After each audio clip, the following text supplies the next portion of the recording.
Well, this message title is called Strong in Whose Eyes, and is beginning a series of teaching called Samson Stories.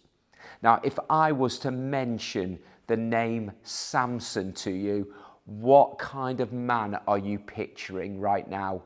Are you going back to the 1980s to the Arnold Schwarzenegger bodybuilders, or are you picturing something like the Incredible Hulk out of Marvel, or somebody maybe with long, luscious hair? I mean, I have a great affinity with Samson because just like Samson, the Lord told me my strength would come from my hair. What he didn't tell me, to humble me, it would sprout out of my ears. I think they are just going in the wrong direction. But we all have an impression when it comes to the name and the Bible character Samson. Samson evokes this sense of superhuman strength. Even a famous luggage firm have named all their suitcases after Samson for their strength and their durability. Nuclear war options have been called the Samson Project. But it isn't just his superhuman strength that Samson is known for. It's also his sordid, lustful, difficult trysts with these temptresses, and particularly the famous temptress called Delilah. Now, your biological sex is decided for you by your conception, before your birth. And typically, it would be XX chromosomes are female at birth, XY are male at birth, and YYY, Delilah. I mean, I've got to get in a little bit of a Tom Jones reference. It is a little rare nowadays to use a Tom Jones reference, but it's not unusual. Okay, I'm going to stop right there. Genetics and testosterone aside, whatever impression you have of the Bible character Samson, we all have something in common with him. And you may think, no, we don't. I'm not like that as a man or as a woman. I'm not like that at all. But look, namely this, when we go through all of the teachings based on this great story that you'll find in the Old Testament book called Judges, through chapters 13 to 16, here's the first thing you should recognize in the story of Samson. No one is really strong without Jesus. So without Jesus, no one is strong. You will find that you can give a good impression of how strong you are. You may even have physical attributes, but without Jesus, no one really is strong. And so as we go through the study, which you'll find in Judges chapter 13 to 16, there is so much more than just Samson's superhuman strength or his lustful escapades. The whole set of teaching will just reinforce how we need to depend on God and not our own strengths, not our own attributes. So depend on God rather than yourself, because without Jesus, no one really is strong. You see, Samson believed he had figured it all out. He could manipulate it all for his own advantage. But in the end of Samson's story, we find out if the Lord is not really with you, your life will run aground. And it will for everybody at some point without Jesus. So Samson moves from this physical strength to apparent weaknesses. And in those apparent weaknesses, he finds out he really is strong. His weakness took him into trouble, but the strength of God brings him out. Now, the second thing I would love you to be able to see throughout the whole of the Samson story in Judges is that in Samson, there is a problem before the problem. Now, let me not be too cryptic about it. There is a problem before the problem. We think it's the series of life events. We think it's another person. You know, everybody has somebody else to blame. Everybody else wants to project that it's somebody else's fault. or if only all the circumstances would become more favourable, then everything would go well for us. But that's not what we learn in the Samson story. In Samson, there is a problem before the problem. And avoiding certain kinds of people, certain kinds of lifestyles, certain kinds of things or ways of life, situations is not weakness. It's always wisdom. We must all be wary of people who act like they are the victim in the problem that they created. And that's what we'll find in the Samson story. He acts like the victim, but really he's creating all the problems. So whatever you see in the Samson story as being the problem, there is a problem in Samson before you get to the problem.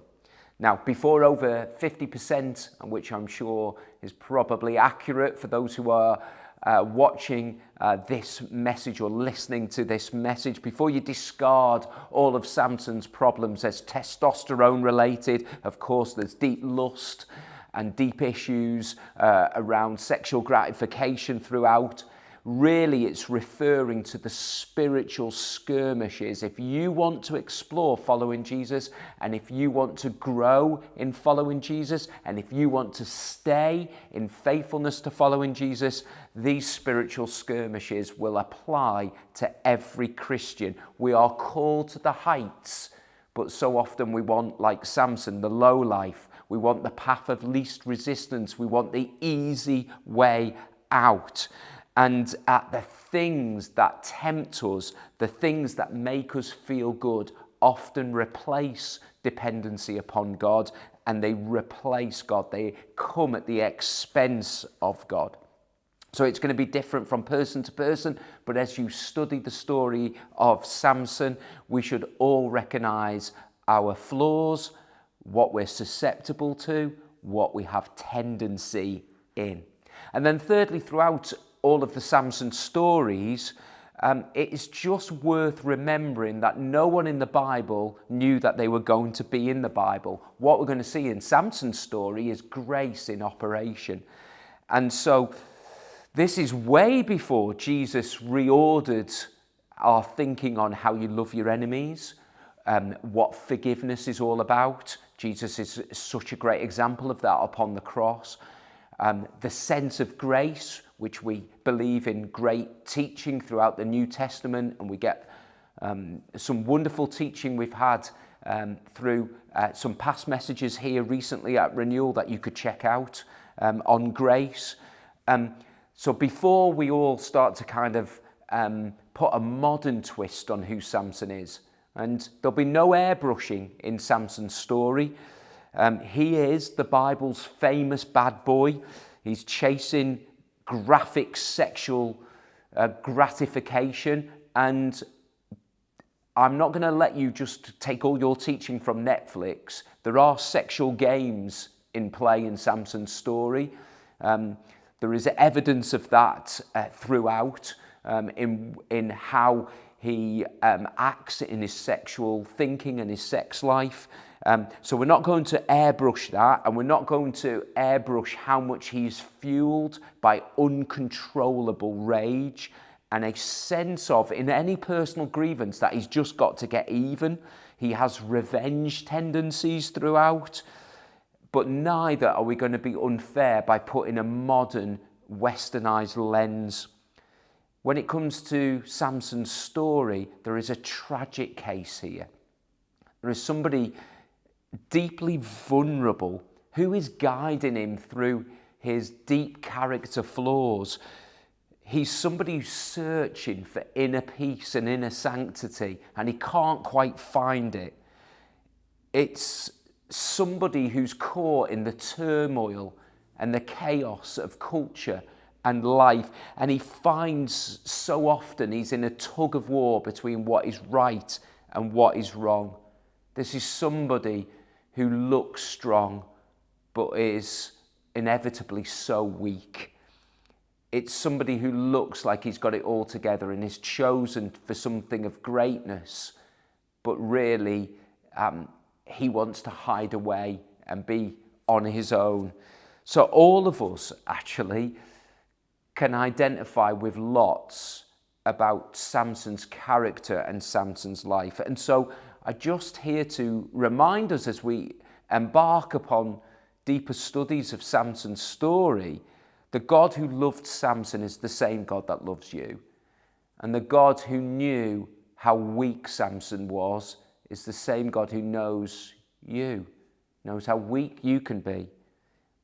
You have great capacity to hurt other people. You might not be doing it, but you have great capacity to do so. You will struggle at times with this great inner tug of war, this strength contest between doing what's the right thing and the thing that you might want to do as well. So those are reminders as we go through Samson's story. But what I really want to do in this message is just to set the scene about his birth and his background, and show you that God is noticing it all, even when you don't or other people don't notice what's going on. And I'm not going to mention too much about Samson here, but just to let you know that he embodies what is going on for everybody. Everybody at the time, Samson embodies what is happening for them all. And we're going to focus just in this message upon Samson's parents, his dad and mum. So let me rewind you back to the message title for today, Strong in Whose Eyes? Strong in whose eyes? And herein lies the problem. You see, Israel is far from God. Samson's parents, they're living in a culture where God has been deeply rejected. People just want to do their own thing. And they're a product of that culture, Samson's parents are. And sometimes God needs to cause an irritation to bring the change he is looking for. There is this deep resignation in the people of God that they are just oppressed and they are under it for the last 40 years, and they just have to survive for themselves no matter what is going on. And so they don't acknowledge God at all. And Samson's parents don't either. There is no sign of them crying out to God for help. There is no sign of them praying to God for the things that they need, the things that they are requesting for. And so you get a generic description that they recognize there is a God, but they don't have a personal relationship in knowing God. And so they don't call him Yahweh, the Lord, a personal relationship. They call him Elohim, as if it's this almighty God force that they're recognizing God is out there, but that God doesn't have any impact on their everyday life. But that's not true. God is noticing them. God is working in their daily grind, and God works in our daily grind too. God has plans. And God's plan is to bring Samson's birth. And so he's going to be the last of the judges. There are 13 judges in all, and they're almost set in sequences of 7. 7 being the Bible's perfect, complete, whole number, the number of God. And it's ironic that it's left as Samson being the last judge at the 13th. But I do think it just points to the fact that we need a perfect judge, a perfect deliverer, and that is still to come in Jesus. So it's beautifully poised. But here is the culture and the situation. There is an ongoing cycle through the previous 12 judges up to Samson. There is this sense of apostasy, that people reject God, they fall away from God, they don't want to know anything more about God, they don't have faith in God. And so there is this falling away. From that apostasy, the people of God, remember that they've been chosen through Abraham, Isaac and Jacob. Joseph has shown great favor in bringing them into Egypt, and Moses brings them out through the Exodus. And so there is this history of the people of God. They've come into the promised land through Joshua, but then they go off and do their own thing through these cycles. So from the apostasy, there is an oppression that is put upon all of the people of God. And under that oppression, they start to cry out to God in great distress. It causes them distress. And so God raises up a judge or a deliverer to bring them out of that oppression. And of course, everything is all right for a time. And then they go back into that cycle again. Apostasy, oppression, distress, and deliverance. And this is the recurring cycle of the book of Judges. And it starts in Judges 13 with this great verse that says, the Israelites did evil in the eyes of the Lord. Now it's the same phrase in Judges 2, Judges 3, Judges 4, Judges 6, Judges 10. It's this repeated refrain. And this isn't even the last time that this phrase is going to be used. Now, of course, the irony is if God is going to birth and raise up Samson, Samson's problem, remember the problem is before the problem, Samson's problem is in what he looks at, what he desires. He desires physical gratification. So he's looking at things lustfully that he wants. And the irony is also in the very end chapter of the story of Samson, the Philistines, his enemies, gouge out his eyes. So go back to the message title and the question, strong in whose eyes? In whose eyes are you strong? In whose eyes is Samson strong? Look what happens in this story. Firstly, it starts off by saying the Israelites did evil in the sight of God, in God's eyes. They weren't behaving as they should. And you come to the end of Judges, and really sadly, and it's such a shame, it finishes, the whole book finishes by saying, Judges 21-25, everyone did what was wrong, everyone did what was right in their own eyes. They didn't see that they were wrong at all. So you've got the people of God doing evil in the sight of God. You've got Samson looking at things he shouldn't be looking at instead of focusing on why God had raised him up. And in the end, they gouge out physically his eyes. And then you've got the whole end of the whole book of Judges is that everyone does what's right in their own eyes. They're basically saying, God and no one else can tell me what to do. I'm going to live as I want. And perception is everything in the Samson story, because the book brings us that conclusion. Most people, even today, don't think they're doing anything wrong at all. They're thinking they're just living for their own happiness. And maybe we should be comparing with what God sees. How are you living in the sight of God? What's wrong in his eyes? Now, his word has been compared to a compass. And in Psalm 119, it gives us this wonderful verse that says, your word is a lamp to my feet and a light to my path. You see, Samson can blame everyone else and the cycle can go on in this culture. But this is where the story of Samson gets birthed.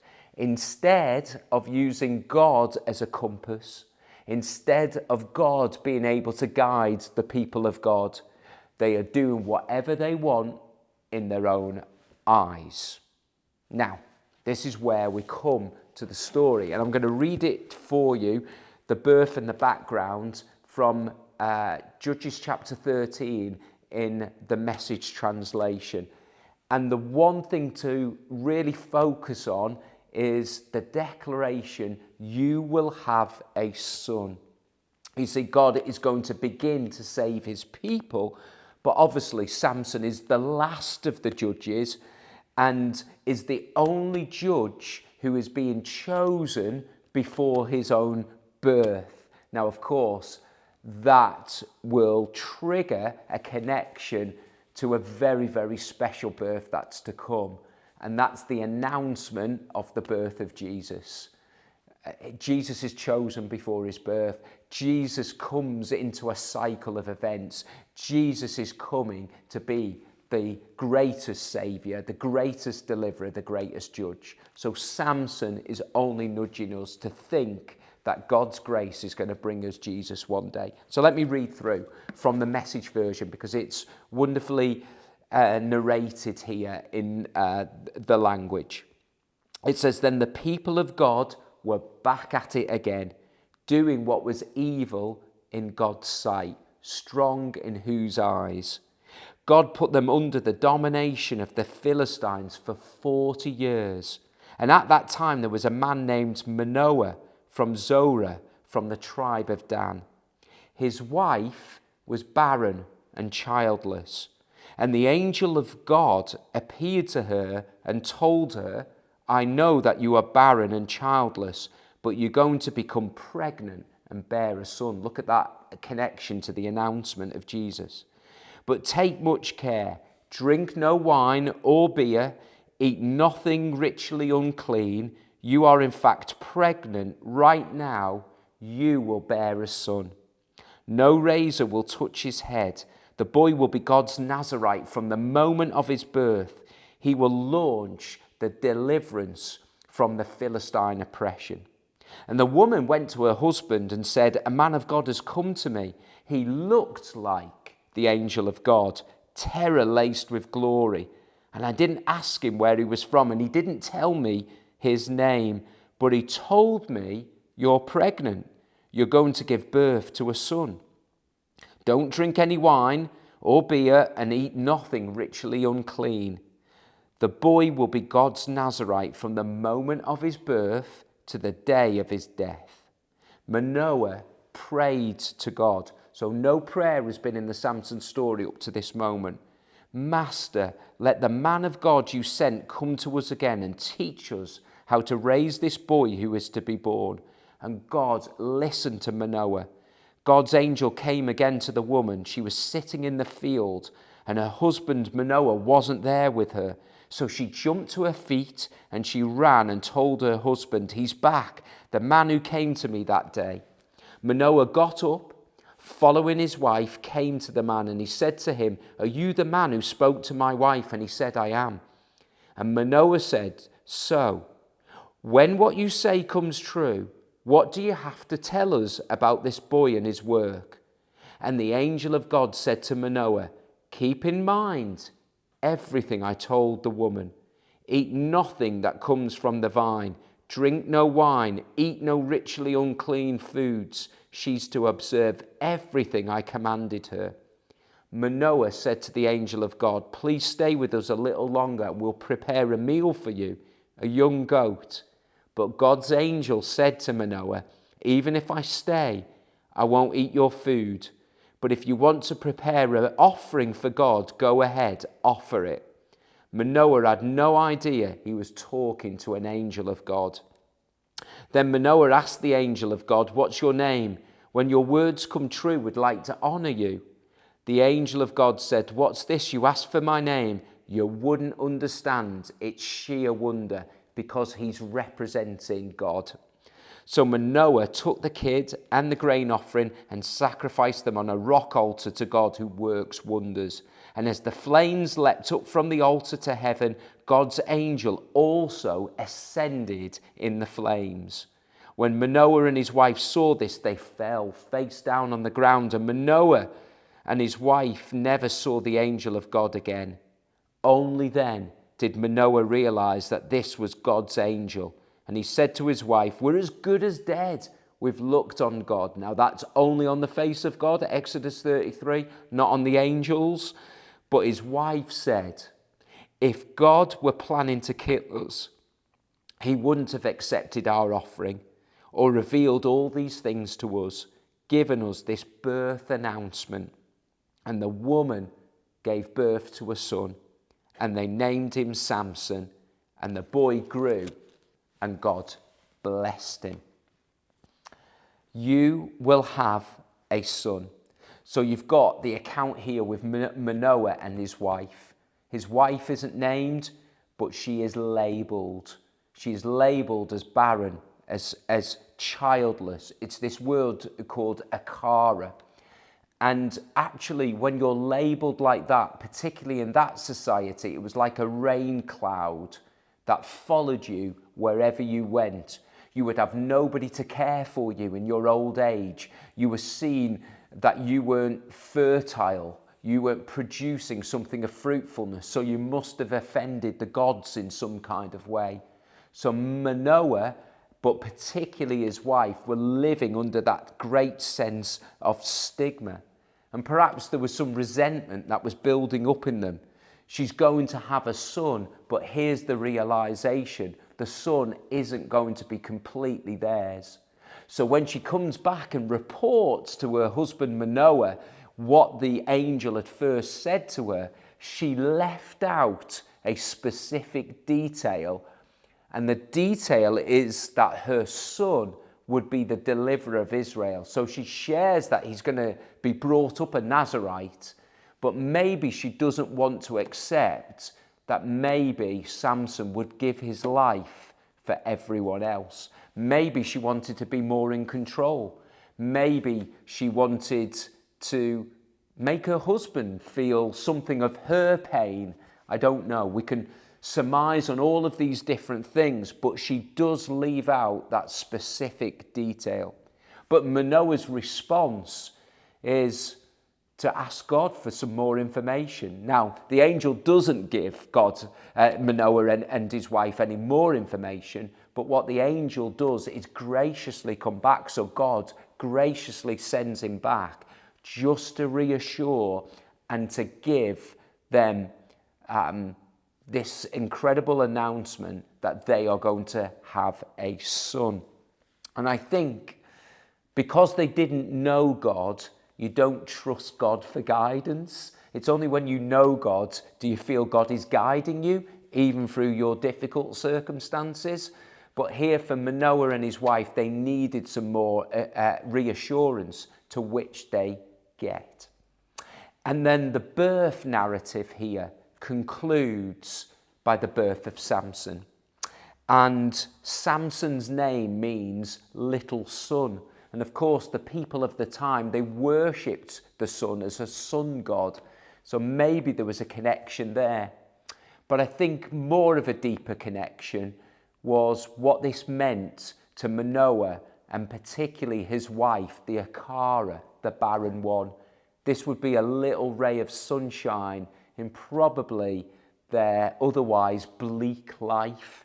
It would be like Samson would be her star boy, her ray of sunshine, ray of hope. Now, I want to say to you about hope. Samson isn't the last hope. Wasn't the last hope for Manoah and his wife. Wasn't the last hope for the people of God then, and isn't the last hope now. When we come to hope, Christian hope is not just optimism. Christian hope is not just thinking positive thoughts, and it isn't even manifesting your best reality into your future. Christian hope anchors itself on God's word, on God's promises, and in who God is, particularly when you anchor your soul to Jesus. That's what Christian hope is all about. And so, although there is hope, there isn't the last hope, because it's not anchored in God or Jesus just yet. And I can tell you why, because in Judges 13, verse 5, the angel says to Manoah's wife, what Samson is going to do is he's going to only begin to deliver Israel from her enemies. And later on in the Bible, a young shepherd boy called David comes along, and he brings an even greater victory over the Philistines, over their champion, the giant Goliath. But even that doesn't finally defeat all of the enemies. Only in Jesus, when Jesus comes along, do you get the perfect Saviour, the perfect deliverer, the perfect judge. Only Jesus will bring complete victory over the enemies, and not only the enemies that we can see, but the enemies of sin, evil, and death. Only Jesus' victory will be fully complete. Only Jesus will finish the job. And if you trust and anchor your hope in Jesus, it will see you well, and it will help you answer that question, in whose eyes are you strong? I would want to be strong in the sight of God, not in my own eyes, not in everyone else's eyes, not in a culture that just does right in their own eyes. I want to be strong in the eyes of God based on what Jesus has done for me. I really hope that gets you going, and we're going to look forward to some great messages through Samson's stories. God bless you. Hello, my name's Naomi. It's been great to have you with us for our message here at Renewal. If you want to find out more about what it means to follow Jesus, you can visit renewalcc.com/next steps, and you'll be sent a few videos which might answer some of those bigger questions that you might have. Likewise, maybe you just want to say hello to the team, so you can email hello@renewalcc.com. And then if you're really enjoying all of these videos, what you can do is click the subscribe button, which is the wonderful red button that you cannot miss on your screen, to be notified of any other videos that come in. You can also listen to our messages on the go. So if you visit renewalcc.com/media, you'll be able to see podcasts, and then that will also link you to the YouTube channel. But maybe actually you just want to support the work that Renewal is doing. And you can do that by visiting renewalcc.com/give, and you can choose where your finance goes. All that's left to say is take care, God bless, and have a great week. Hopefully we'll see you soon.